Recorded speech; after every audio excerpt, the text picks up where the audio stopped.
Five Nights at Freddy's ou FNAF est un jeu d'horreur indépendant créé en 2014 par Scott Countdown, que tout le monde connaît, hein. Ce jeu a fait les belles heures de pas mal de youtubeurs il y a quelques années, et ça a pris une ampleur monumentale. L'histoire se déroule dans une pizzeria familiale fictive appelée Freddy Fazbear Pizza. Le joueur incarne un gardien de nuit fraîchement embauché, chargé de surveiller les caméras de sécurité pendant 5 nuits qui vont rapidement devenir un véritable cauchemar. À la nuit tombée, les mascottes robotisées, Freddy, Bonnie, Chica et Foxy, s'animent et se déplacent dans le bâtiment. La popularité du jeu étant devenue mondiale, il y a bien évidemment eu des suites, des préquels, etc. Puis après, ça a passé les portes du cinéma en 2023, puis cette année en 2025 dans quelques jours. Mais savez-vous qu'il existe une version officieuse de FNAF sortie en 2021? Willy's Wonderland, donc sorti en 2021, principalement en VOD, qui a pour rôle titre Nicolas Cage, est un projet né d'un scénario indépendant de J.O. Parsons, qui voulait rendre hommage aux films de série B et aux attractions rétro. Rapidement, l'idée attire Nicolas Cage, qui devient aussi producteur du long métrage. Le film s'est tourné avec un budget modeste de 5 millions de dollars, il en rapportera à peine 500 000. Rendre hommage aux séries B, aux attractions rétro. À d'autres. Vous allez le voir et vous allez très vite le comprendre, je pense que c'est surtout une excuse déguisée pour adapter FNAF de façon officieuse. Objectif 3000 toujours en cours, n'hésite donc pas à t'abonner pour m'aider à l'atteindre. Tu peux aussi mettre le petit like, objectif 50, hein, niveau de la chaîne oblige. D'ailleurs, vraiment, je vous incite à liker s'il vous plaît, parce que sur les dernières vidéos, j'ai les stats, j'ai les vues, mais j'ai pas les likes. Luxe.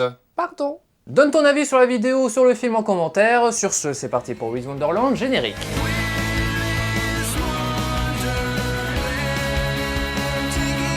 Après une scène d'introduction chantonnante avec des animatroniques,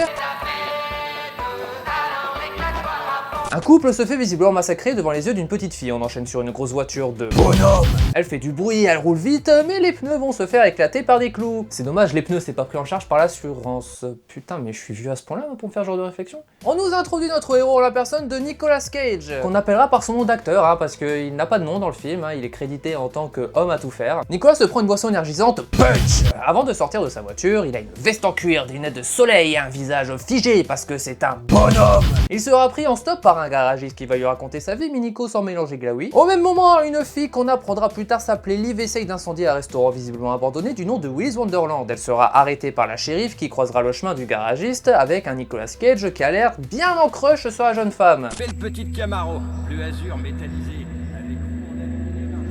Ce qui est vraiment très bizarre au vu du fait que c'est manifestement une adolescente dans le film. Bonhomme. Liv sera ramenée chez la shérif. C'est un chibre. C'est suite à un plan subtil au garage que l'on apprend que des personnes disparues, que le garagiste annonce que le changement des pneus va coûter à Nico le rigolo 1000 $. Prêt à payer par carte, malheureusement le garagiste ne prend que du paiement en cash. Et c'est décidément pas de bol, le distributeur ne fonctionne pas car ils ont pas internet dans cette ville. Pourquoi acheter un distributeur qui fonctionne grâce à internet si vous avez pas internet? Nicolas se retrouve à devoir travailler pour payer ses pneus et se contraint à nettoyer le Willy's Wonderland en vue d'une réouverture en échange du paiement de ses pneus pris en charge par Textmechanical.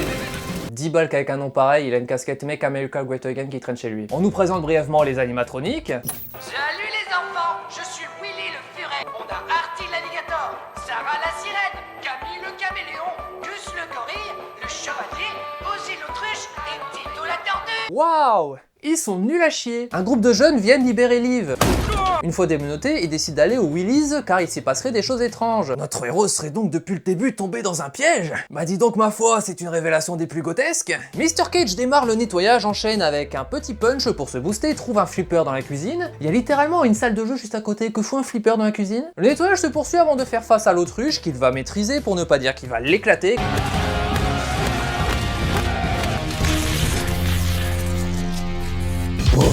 Après s'être débarrassé de l'autruche, il poursuit sa mission nettoyage sans oublier de se mettre du scotch sur son égratignure. Bonhomme. Interrompu par des bruits en plein ménage, il va voir, rien à signaler, mais de retour dans les toilettes, une partie de cache-cache démarre avec le gorille, à qui il va déboucher les naseaux et lui faire manger un urinoir. Bonhomme. Après une petite manucure, bonhomme. Les jeunes débarquent au Willy's pour l'incendier et demandent à Nico de sortir. Il est visiblement pas très consentant. Liv décide donc d'aller le chercher en passant par les conduits d'aération. Je suis presque sûr qu'il y avait plus simple pour entrer dans le bâtiment. Elle sera poursuivie par le crocodile qu'elle sèmera avant d'être attrapée par la fée à la sortie. Bonjour, c'est Lux du futur au montage. Juste pour vous dire que j'appelle ce personnage la fée parce que c'est une fée en fait. Hein. Concrètement, elle s'appelle la sirène dans le film, mais je suis désolé de vous le dire. Pour moi, ça, c'est une fée. Retour à la vidéo. Heureusement, notre bonne poire Nico la rejoint et se barre. Vous avez pas entendu ce que je viens de dire? Rien à foutre. Le reste du groupe de jeunes se retrouve à traverser le toit pour atterrir dans la piscine à boules. Quand je disais qu'il y avait plus simple. À boule. Nico le bon samaritain les rejoint, ce qui incite le groupe à le suivre, à l'exception du couple qui partira dans son coin. On se demande bien pourquoi. Encore une histoire de boule. Liv nous confirme que Nico s'est fait piéger, il n'est pas le premier.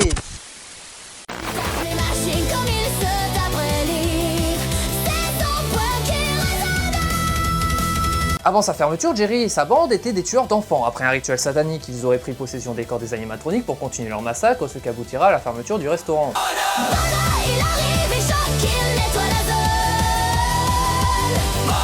Pendant que le couple démarre les préliminaires en RP anniversaire, les animatroniques commencent à chanter et créent une diversion pour démarrer les hostilités puisque le chevalier tue l'un des jeunes. Retour au couple qui sera épié par le crocodile, ce gros dégueulasse, mais pas grave. Pour lui un super spectacle, t'es pas d'accord? Attends, ils sont au courant qu'il se passe un truc avec les animatroniques à l'intérieur du restaurant, c'est pour ça d'ailleurs qu'ils cherchent un incendier. Là, il y en a un avec eux dans la pièce et ils font rien.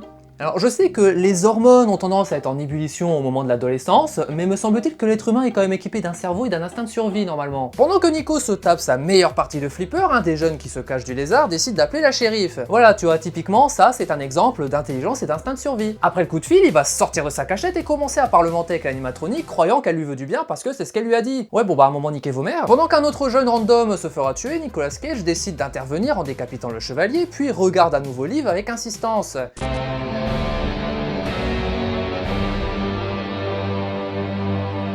Elle est mineure, Norman, Nicolas. Les amoureux se feront tuer par le crocodile, Nico, intrigué par les bruits, défonce la porte et explose le croco en mode King Kong Peter Jackson. Chris l'intelligent pas très malin se fera tuer par le lézard. Étonnant. Liv et Nico débarquent prêts à en découdre, mais l'homme à tout faire est à court d'énergie. Du coup, il se casse et laisse Liv tout seul face au lézard. Quoi? Bonhomme? Ah là non, juste gros connard. Liv se retrouve donc seul à affronter le lézard, mais heureusement Nico, après avoir rechargé ses batteries grâce à du punch et à son fidèle flipper, revient et termine en 2-2 l'animatronique. Dans le resto plein de néons, il avance en détour. On apprend par le biais de la shérif qu'en réalité les autorités ont passé un pacte avec les machines qui massacraient les habitants. Pour éviter cela, ils ont mis en place un piège pour les nourrir pour qu'en contrepartie ils arrêtent les meurtres en ville. Sauf qu'un jour, il y a eu une survivante à ces pièges en la personne de Liv, qui était donc la gamine aperçue au début du film, pris en charge depuis par la shérif.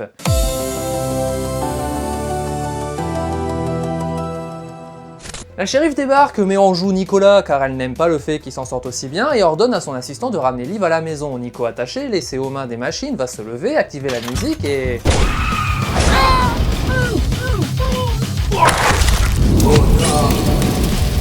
Ce running gag devient vraiment chiant. En parallèle, Liv et le flic seront attaqués par la tortue mexicaine qui sera battue dans une scène assez absurde. Retour à Nico...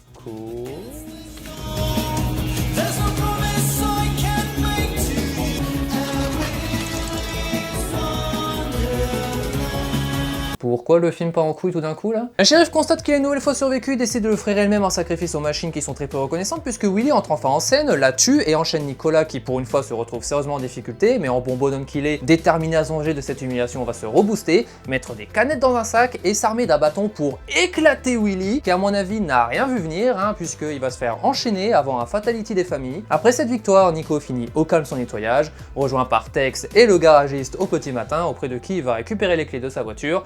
Liv revient, monte dans le véhicule et le duo prennent la route. Attends, donc là ils finissent... Et après ils vont... Y'a que moi que ça choque? Tex et le garagiste se réjouissent de la fin du cauchemar mais seront malheureusement rejoints par la fée qui a finalement survécu. Ils explosent et le film se termine. Alors, je ne peux pas dire que j'ai détesté le film, mais je ne peux pas non plus dire que je l'ai aimé, et encore moins que c'est un bon film. Les points faibles, tout d'abord, les animatroniques sont pas franchement très impactants. La fée sort un petit peu du lot, Willy, malgré son arrivée tardive, est aussi plutôt cool, et ils arrivent à nous montrer sa dangerosité, mais le reste du groupe est franchement ridicule. Le pire étant la lézard qui, avant qu'on nous dise dans le film que c'est un lézard, j'avais pas trouvé quel animal c'était, et elle a pas franchement l'allure d'un lézard, mais bref. Étrangement, le plus mémorable reste la tortue, qu'on voit que 2 scènes, alors que ils auraient pu apporter un côté plus comique au long métrage avec ce personnage, qui se veut pourtant horrifique et qui est au final plus proche d'un film d'action horreur à la limite de la comédie par moment. Il y a quelques phases de mou qui servent de remplissage mais qui ralentit le long métrage suffisamment pour que ça sabote un peu le rythme qui est pourtant de base pas trop mauvais. Les origines sont éparpillées tout au long du film, ce qui là aussi a tendance à le rendre ennuyant dans des scènes vraiment forcées en plus. Sans compter la relation vraiment bizarre entre Liv et l'homme à tout faire. J'en ai rigolé tout au long de la présentation du film, mais sérieux, il se passe quoi entre les deux? On nous fait clairement comprendre qu'il y a une connexion entre ces personnages qui est super ambiguë. On peut en déduire à la fin une possible relation relation père-fille de substitution, mais c'est tellement pas clair qu'on dirait plus que le héros badass cliché va se taper sa love interest hors champ après l'intrigue du film, sachant que, je précise, hein, c'est bien une adolescente, hein, d'après certaines déclarations, elle aurait entre 16 et 17 ans. Pourtant, tout laisse penser plus à une relation amoureuse un peu chelou qu'une relation père-fille, hein. Et puisqu'on parle du héros, justement, il est certes un petit peu cliché, mais je l'adore. Nicolas Cage est un bon acteur qui a certes eu le droit pendant des années à de mauvais films suite à de gros soucis d'argent, mais il n'en reste pas moins talentueux. Et ça se voit dans Willy's Wonderland, le personnage a pas un dialogue tout au long du métrage, même pas de nom, c'est juste un gars blasé qui en a rien à foutre de tout, qui pète des gueules, veut juste terminer sa mission, il se barre de là et récupérer sa voiture, le tout boosté littéralement à l'énergie drink auquel il est visiblement accro, ce qui donne ce protagoniste presque inarrêtable, à la limite d'un fou enragé, prêt à tout pour accomplir ce pourquoi il a été missionné, même si c'est juste une tâche ménagère. Le gars, t'as vraiment pas envie de faire chier quoi finalement. C'est clairement la force du film, hein. Cage utilise tous les clichés possibles du héros badass, il le fait super bien, hein, sans compter les petits effets de punch par moment qui donnent un peu d'impact à certaines scènes. On peut aussi d'ailleurs souligner les décors du resto qui sont plutôt généreux et avec une colorimétrie semi-maîtrisée disons. Ouais, autant la nuit on va dire que c'est passable, c'est pas non plus grandiloquent, mais bon la colorimétrie est ok. Mais alors, par contre le reste du film c'est plat quoi. Le film a tendance à fatiguer les yeux, il y a comme un filtre grisâtre, parfois jaunâtre sombre qui rend Willy's Wonderland pas très joli, hein. Même les phases de nuit que je trouve pas trop mal réussies auraient mérité des couleurs plus pétantes, hein, avec ce côté néon.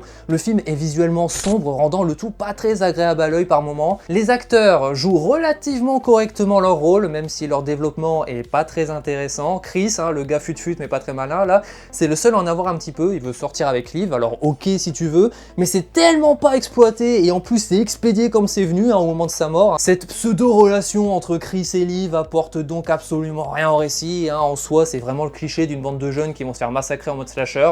Au moins ils se sont abstenus de tuer le noir en premier. Dans un sens c'est pas plus mal, hein, que ce soit pas l'adaptation officielle de FNAF, hein, parce que franchement le résultat est en demi-teinte, mais justement, on va pas se mentir qu'il y a quand même pas mal de similarités, hein. On est à la limite du semi-plagiat là. On en a parlé au début de la vidéo, mais soi-disant c'est un hommage aux séries B, aux attractions électro, non mais sérieux, tu vas pas me faire croire qu'ils ont pas pompé Five Nights. La version officielle pourtant c'est que non, et comme rien n'est sorti depuis à ce sujet, bah ok si tu veux, et de toute façon la bien meilleure vraie adaptation produite depuis a mis Willy's Wonderland au rang de film oublié, mais le créateur du long métrage a beau affirmer le contraire, ils ont clairement voulu adapter FNAF, hein, sans se prendre la tête à acheter la licence officielle, probablement pour des raisons financières. Et le film Five Nights at Freddy's sorti en 2023 justement, est-ce que par tout hasard ils auraient pas profité d'une façon ou d'une autre de Willy's Wonderland? Et bah oui et non, hein. Film Five Nights at Freddy's était en préparation depuis 2015, hein, plusieurs fois annulé, a toutefois été en quelque sorte court-circuité par Willy's Wonderland entre temps, qui avait un petit peu fait parler de lui à sa sortie, et ça a probablement permis aux scénaristes d'en profiter pour voir quelles erreurs n'étaient pas à faire dans l'adaptation officielle, bien que rien n'ait été confirmé sur cette question.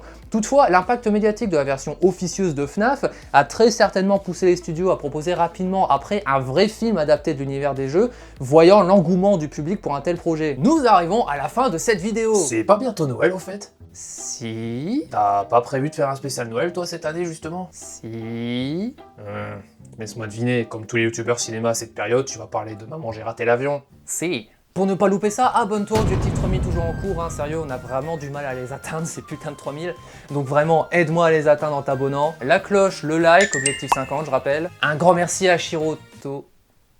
Ah bah non, il n'a pas participé ce coup-ci.